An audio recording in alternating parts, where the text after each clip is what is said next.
नमस्कार बंधू बहिणींनो, संजीव कुमार चॅनलमध्ये आपलं स्वागत. आपण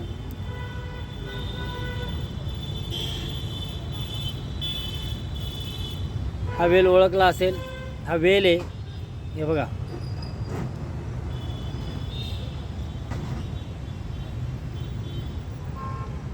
हा वेल आपल्याला 12 भेटतो.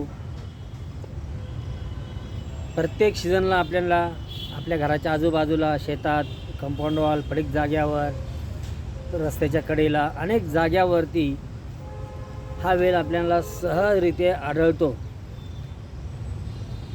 तर आपण या वेलाचं नाव आहे पाताळ गरुडी, वसंत वेल, जल जमिनी, अशा अनेक नावाने आपण ह्या झाडाला, वेलाला ओळखतो. हा वेल जो आहे, हा वेल पाण्यात जर काही टाकला आपण तर पाणी गोठवण्याची ताकद या वेलामध्ये, या पानांमध्ये इतका हा वेल महत्त्वाचा आहे.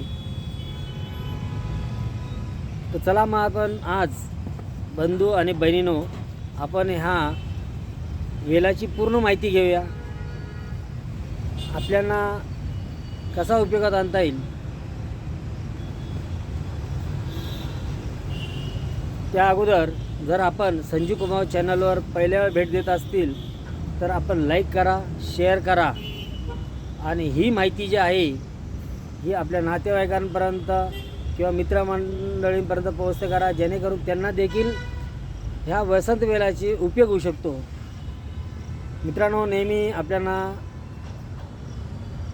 एकच सांगत आलेलं आहे, संजीव कुमार चॅनल चालू करण्याच्या पाठचा हेतू प्रसिद्धीसाठी नाही आहे, तर की आपल्याला अशाच वनस्पतीची माहिती व्हावी आणि याचा उपयोग कसा केला जातो आणि ती वनस्पती कशा पद्धतीनं दिसती, याच्यासाठी माझे प्रयत्न आहे. चला मग आपण आता याची माहिती घेऊया, या वसंत वेलाची माहिती घेऊया पूर्ण. वसंत वेल ची मुळी जी आहे ती मुळी अशी सरळ सरळ गेलेली असते आणि ती लांबपर्यंत मुळी गेलेली असते. इतकी त्याची ख्याती आहे, म्हणजे इतका खोलवर गेलेली मुळी असते त्याचीवाली. तर मित्रांनो, ज्या कोणी व्यक्तींना संधिवात आहे अशा लोकांसाठी हे अमृत आहे. तर आपण ह्या वसंत वेलाची मुळीकडून आणायची आहे. आणल्यानंतर 1 इंच म्हणजे अशी एवढी मुळी घ्यायची, ती ठेचून घ्यायची. 2 कप पाण्यामध्ये तिला उकळवायचं आहे. उकळत असताना त्याच्यामध्ये पाव चमचा पिंपळीचं चूर्ण घालायचं आहे आणि ते दोघंही उकळून घ्यायचे आणि त्याचा अष्टमांश काढा करायचा. अष्टमांश काढा म्हटलं की त्याचा 2 कपाचा अर्धा कप करायचं आहे, त्याला थंड करायचं आहे आणि ते गाळून 1 कप बकरीच्या दुधातनं जर कधी आपण सकाळ आणि संध्याकाळ हा काढा जर कधी घेतोय तर निश्चितच आपला संधिवात हा आजारातून आपल्याला पूर्णपणे सुटका भेटते. आपण मोकळं होतो, आपण पूर्ण पूर्वीसारखा चालू शकतो आणि आपला शरीरातला व्याधी म्हणजे जे गुडघे ठणकणे, जॉईंट पेन करणं, हे सगळं हा निघून जाण्यास आपल्याला मदत करतो. आता या पाताळ गरुडीचं दुसरं काम म्हणजे आता जर कोणी कुठल्या व्यक्तीला ताप येत असेल तर आपण ह्या वसंत वेल म्हणजे पाताळ गरुडी म्हणजे वसंत वेलच, याची आपण एक 7-8 पानं आणायची. 7-8 पानं आणून 2 कप पाण्यात उकळून अष्टमांश काढा करायचा आहे आणि त्यामध्ये थोडंसं आपण अद्रकचा 1 चमच्यावर अद्रकचा रस जर कधी टाकून आपण जर कधी सकाळ आणि संध्याकाळ, सकाळ दुपार संध्याकाळ असं 3 वेळेस जर कधी घेतोय तर आपला ताप हा पूर्णपणे निघून जातो. तापाचा आपल्याला परत त्रास होत नाही. आता ह्या वसंत वेलाचं तिसरं काम, ज्या कोणी लहान मुलं जन्माला आल्यानंतर 1 महिन्याचं किंवा 2 महिन्याचं मुलं असेल, त्याची टाळू बसते मग त्याच्यावर उपाय कसा करायचा?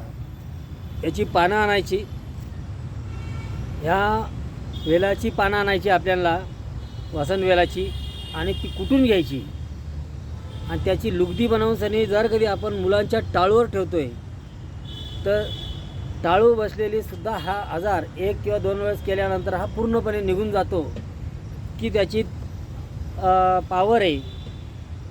आता याच्यानंतर अजून एक, ज्या कोणी व्यक्तींना लूज मोशन होत असेल, सारखं लूज मोशनला जावं लागतं, म्हणजे बाथरूमला जावं लागतं, तर अशा लोकांनी एक मूठभर ही वसंत वेलाची पानं आणायची आहे, कुटून घ्यायची आहे, तिचा रस काढायचा आहे आणि एका ग्लासामध्ये पाणी आणि रस दोन्ही पण थोडंसं मिक्स करून घ्यायचं आहे आणि ते ताबडतोब घ्यायचं आहे. आपण दोघं मिक्स केल्यानंतर ताबडतोब घ्यायचं आहे, नाही तर त्याचं पूर्ण बर्फ होऊन जाणार. आता याचं पाचवं काम, ज्या कोणी व्यक्तींना पाय मुरगळला असेल, पायात चमक झाली असेल, पाय सुजला असेल, तर आपण हे वसंत वेलचा पाला आणायचा आहे. हा थोडासा हलकासा कुटून घ्यायचा आहे, याला गरम करायचं आहे, याच्यात थोडीशी हळद आणि थोडंसं मीठ घालून जर कधी कुटून घेतो आहे आणि गरम केल्यानंतर ज्या जाग्यावर पाय दुखतो आहे त्या जाग्यावर जर कधी पाय सुजला असू द्या, पायाची चमक असू द्या, मुरगळलेला असू द्या, त्या जाग्यावर जर कधी आपण हा बांधतो आहे रात्रीच्या टायमाला आणि सकाळी, तर त्याची बऱ्याच प्रमाणात सूजसुद्धा उतरलेली असेल. असा हा वसंत वेल आपल्याला हा अशा एक ना अनेक आजारावरती उपयोग येणारा हा वसंत वेल आहे. तर आपण या वसंत वेलाचा उपयोग करावा. व्हिडिओ आवडल्यास तर लाईक करा, शेअर करा, सबस्क्राईब करा, बेल आयकॉनचं बटन दाबायला विसरू नका. नमस्कार.